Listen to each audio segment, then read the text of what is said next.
metode yang digunakan untuk mempelajari perubahan sifat fisika suatu bahan sebagai fungsi waktu dan suhu ketika bahan tersebut dipanaskan atau didinginkan.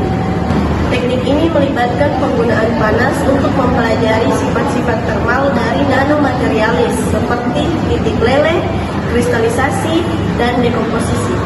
Ada 4 metode utama analisis termal, yaitu DTA, DSC, DGA, dan TMA. DTA atau analisis termal diferensial adalah teknik analisis yang digunakan untuk mengukur perbedaan suhu antara suhu sampel dengan suhu material rujukan yang bersifat inert ketika keduanya dipanaskan pada laju pemanasan yang sama. Prinsip kerja analisis termal diferensial atau DTA yang pertama yaitu sampel dan referensi diletakkan di dalam furnace. Kemudian keduanya dipanaskan secara bersamaan.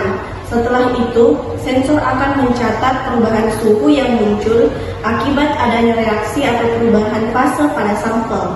Dan yang terakhir, referensi yang digunakan bersifat inert sehingga suhu referensi tetap stabil.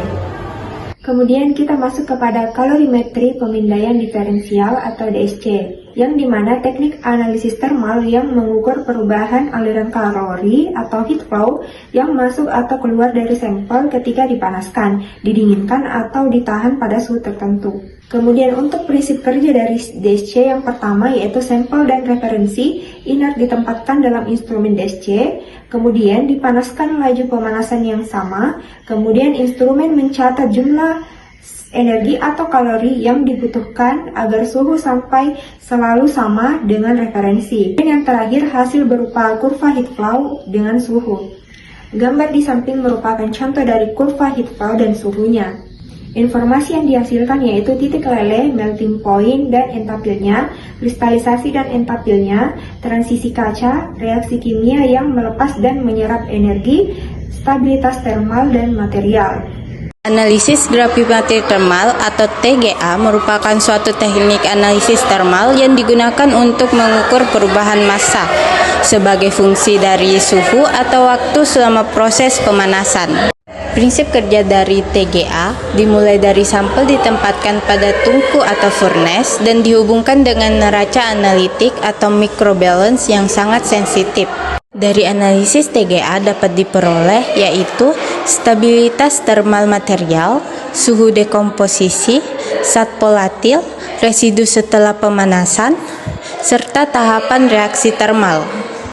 Analisis thermal mechanism atau TMA merupakan suatu teknik analisis termal yang digunakan untuk mengukur perubahan dimensi sampel seperti panjang, volume, atau ketebalan ketika sampel didinginkan, dipanaskan, atau diberi beban mekanik tertentu. Prinsip kerja TMA dimulai dengan sampel ditempatkan pada alat TMA dengan diberi gaya dan beban mekanik kecil. Ketika suhunya mulai berubah, sampel akan mengalami pemuaian, penyusutan, transisi kaca atau TG, dan pelunakan. Perubahan dimensi ini diukur dengan tingkat presisi yang sangat tinggi, umumnya dalam satuan mikrometer.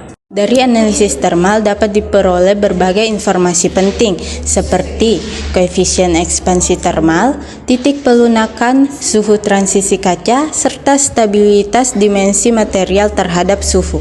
XRD atau X-ray diffraksi adalah metode yang ideal untuk mengukur sampel berupa logam, keramik, semikonduktor, film tipis, dan lapis. XRD terjadi ketika suatu sinar X mengenai bidang-bidang kristal pada suatu material lalu dipantulkan pada sudut tertentu. Teknik ini digunakan untuk menentukan struktur kristal dari nanomaterial dengan mengirimkan sinar X melalui sampel. Prinsip dasar XRD berhubungan langsung dengan hukum Bragg, di mana 2Y sama dengan 2D sin theta. Selanjutnya yaitu komponen utama dari alat XRD, di mana yang pertama yaitu adalah X-ray tube yang berfungsi sebagai sumber sinar X Selanjutnya yaitu terdapat slit yang berfungsi membatasi dan memfokuskan berkas sinar agar terarah ke sampel. Kemudian ada sampel holder, yaitu tempat kita menyimpan sampel. Biasanya sampel itu harus diletakkan dalam bentuk serbuk atau serbuk halus. Setelah itu terdapat monokromator yang berfungsi menyaring panjang gelombang tertentu sehingga sinar X ini menjadi lebih murni. Kemudian yang terakhir yaitu adalah detektor. Jadi detektor ini dia berfungsi menangkap intensitas sinar dari sinar X tersebut, kemudian diterdiffraksi dari sampel. Kemudian detektor ini akan bergerak mengikuti sudut 2 theta untuk mematahkan puncak-puncak dari diffraksi tersebut. Dan selanjutnya yaitu cara kerja dari alat XRD ini, di mana dimulai ketika sinar X ini dipancarkan dari sinar X-ray tube menuju permukaan sampel kristalin, di mana sampel kemudian diputar ke sudut theta, sementara detektor bergerak pada sudut 2 theta. Ketika sudut tersebut memenuhi hukum Bragg, terjadi dispersitasi konduktif sehingga muncul puncak difraksi. Nah, pola difraksi ini yang dihasilkan menggambarkan jarak antara bidang kristal atau yang disebut dispensing, sehingga dapat digunakan untuk mengidentifikasi struktur kristal suatu material. Baik, ada pun data yang diperoleh dari XRD ini. Yang pertama, identifikasi senyawa atau identification. Yang kedua ada struktur kristal. Yang ketiga ada struktur kristalit. Yang keempat ada derajat kristalinitas dan pegangan isi. Baik, adapun kesimpulan dari analisis thermal BTA, DSC, TGA, dan TMA ini memberikan informasi mengenai perubahan sifat fisik dan kimia material saat dipanaskan, termasuk titik leleh, kristalisasi, stabilitas termal, perubahan massa, dan sifat mekanik. Sedangkan X-ray diffraksi atau XRD ini digunakan untuk menentukan fase kristal, struktur kristal, ukuran kristalin, serta parameter isi melalui diffraksi sinar X. Kemudian kombinasi kedua teknik ini memberikan gambaran lengkap tentang karakteristik material, sehingga sangat penting dalam penelitian, pengembangan, dan kontrol kualitas produk farmasi.